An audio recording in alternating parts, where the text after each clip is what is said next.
the Danish Gambit.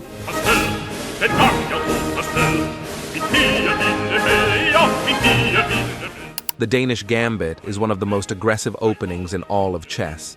After e4, e5, you immediately push your d4 pawn, and after black captures, you sacrifice pawn with c3. Black obviously takes, and after that you play bishop to c4, sacrificing yet another pawn. After black takes again, you have two deadly bishops, looking at black king's side ready to attack. In these positions, you have to remember to always look for opportunities to sacrifice your bishop on f7. This is the most common tactic in Danish Gambit.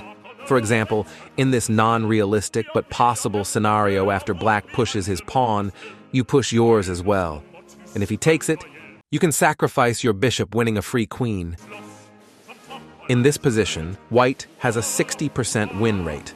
First, if black plays bishop to b4, we enter a position called the Copenhagen defense. Move your knight to c3. Black shouldn't really take it, because if he does, and for example plays knight to f6, you can push your pawn. Then, after he moves his knight to e4, you can sacrifice your bishop.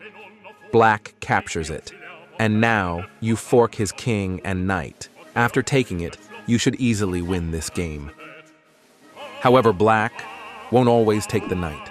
For example, after he plays knight to f6, you should play queen to b3, creating a threat to his bishop.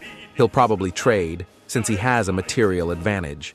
Now, you take his bishop, creating a kind of battery. For example, if he takes your pawn on e4, you can again sacrifice your bishop and then capture the pawn on g7. This gives you a rook and a knight just for one bishop. Back in this position, black may also play with the knight first. Push your pawn. Black goes knight to e4, and once again, you sacrifice your bishop to fork black's knight and king. White has 70% win rate in this position. Black's king cannot castle, and you have better activity. He may also just pin the pawn with your king, but it's a huge blunder. Go queen e2, black retreats the knight, and now you play crucial knight c3. Black moves his knight, and now you move knight to d5, attacking the queen and threatening a fork.